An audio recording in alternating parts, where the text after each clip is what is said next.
Барлықтарыңызға сәлем. Бүгін сіздермен өте керемет хрустящий дейді ғой, осындай қытырлақ, әрі жұмсақ бір дәм деген тіл үйіретін осындай кабачкадан рулеттер дайындайтын боламыз. Өте оңай әрі жылдам дайындалатын тойымды кабачкалардың рецептін ұсынамын. Менімен бірге болыңыздар. Ең алдымен осындай қажетінше кабачкаларды алып, осылай шеттерін, керек емес жерлерін алып тастаймыз. Осылай жаман болып қалған жерлерін алып тастасаңыздар болады. Аршымаймыз, тек қана осындай жаман болып қалған жерлерін алып тастаймыз да, қазір енді осы кабачкаларымызды ұзыннан етіп турап шығамыз. Қатты қалың емес, қатты жұқа емес, осылай қараңыздар, осындай средний етіп орташа қылып турайсыздар ғой. Мінекей.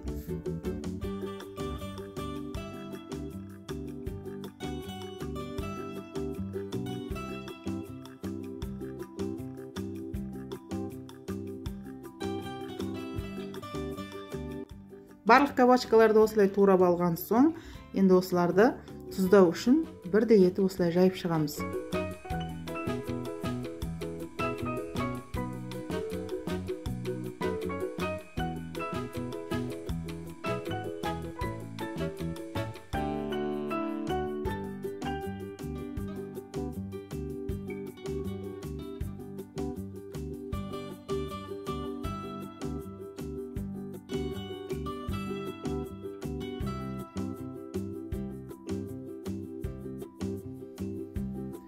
Кабачкалардың барлығын осылай бірдей етіп тұздап шығасыздар да, қолмен ысқылап шығыңыздар. Сол кезде тезірек тұзын өзіне сіңіп, әдемі болып шығады. Екі жағында бірдей етіп тұздайсыздар ғой. Қазір бір жағын тұздап, ысқылап шыққан соң екінші жағын аударып, осылай тұздап ала бересіздер.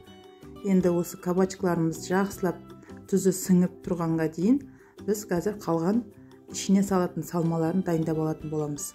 Бір шетке алып қоямыз. Тұзы сіңіп әдемі болып тұрады. Сол кезде дәмі деген керемет болып шығады. 3 жұмыртқа қажет, сосын ұн. 3 жұмыртқаны қазір жақсылап араластырып аламыз.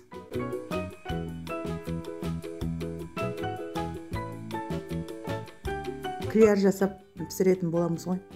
Қытырлақ әрі жұмсақ болып, өте керемет дәмді болып шығады.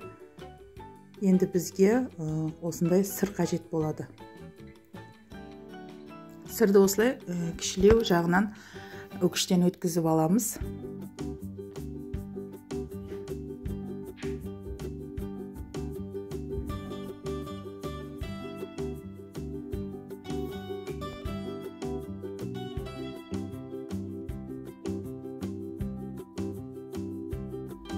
Сырды осылай өткізіп алдық, осындай көлемде болды.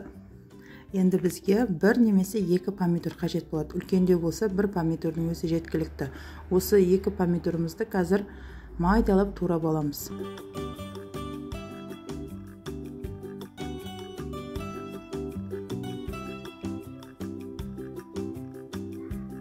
Дәл осылай майдалап турайсыздар ғой.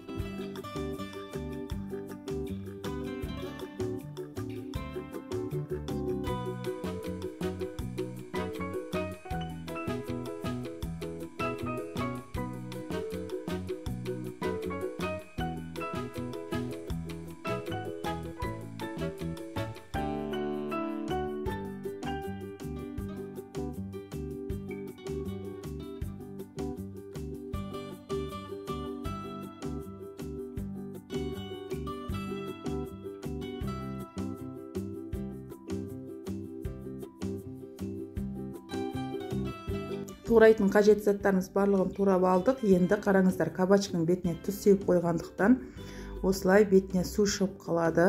Сол үшін артық суларын осылай қағаз сүлгімен сүртіп аласыздар. Енді қараңыздар, 2-3 ас қасықтай майонезге туралған, майдалап туралған немесе үкіштен шығарылған осылай 2 зубчик чеснокты жақсылап араластырып қосып жіберіңіздер. Осы сәтте укроп қоссаңыздар да өте керемет болады. Бізде укроп үйде болмағандықтан қоспадық. Мінекей, барымен базар етіп пісіріп жатырмыз. Осылай кабачканы бірінші ұнға батырасыздар, сосын жұмыртқаға, қайтадан тағы ұнға батырамыз. осы сәтте, маңызды сәтте жақсылап қарап түсініп алыңыздар. Мінекей, осылай барлығы шетінен осылай батырып аласыздар да. Егер мүмкіндік болса, газдың қасына барып, осылай бірден батырған, дайындалған кабачканы бірден майға салып пісіріп алсаңыздар өте керемет болады. Сол кезде жабысып қалмайды да, мына дайындап алған ұнға батырған кабачкаларыңыз. Енді мен сіздерге көрсету үшін осылай асықпай көрсетіп жатырмын.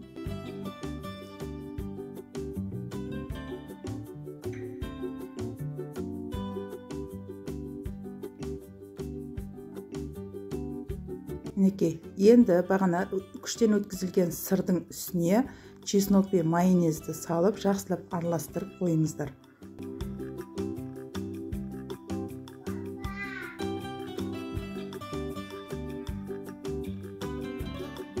Міне жақсылап бір араластырып бір шетке алып қоямыз да, бағана батырып алған, дайындап алған кабачкаларымызды қызып тұрған майға салып, қызарғанға дейін пісіріп аламыз.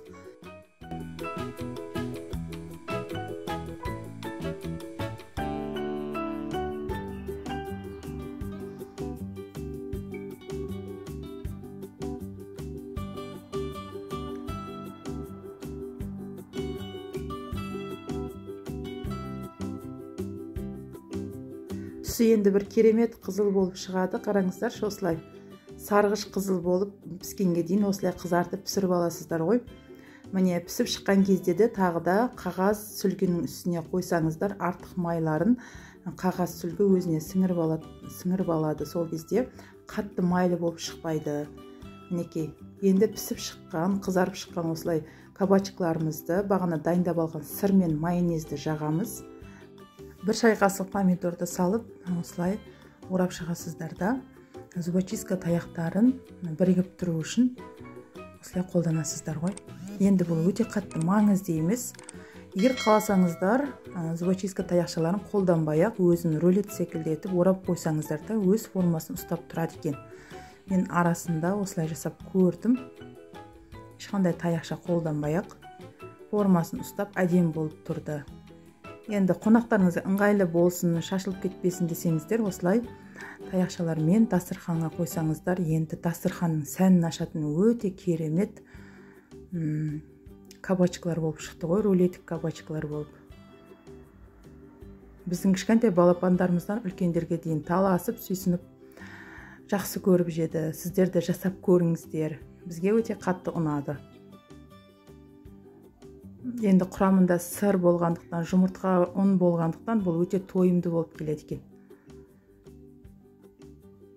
Сіздерге түсінікті болу үшін әрбір әрекетімді осылай асықпай көрсетіп, түсіндіруге әрекет жасадым. Қандай да бір сұрақтарыңыз болса, комментарияға жазыңыздар. Міндетті түрде кері байланыс жасайтын боламын. Қараңыздар, қандай керемет әдемі болып шықты. Исін айтсаңыздаршы бұны. Бізге өте қатты ұнады. Ең бастысы бір жасағаннан ұқсап шығатын оп-оңай кабачка рулеттеріміз. Мінекей осылай дайын. Ас болсын, келесі кездескенше сау болыңыздар.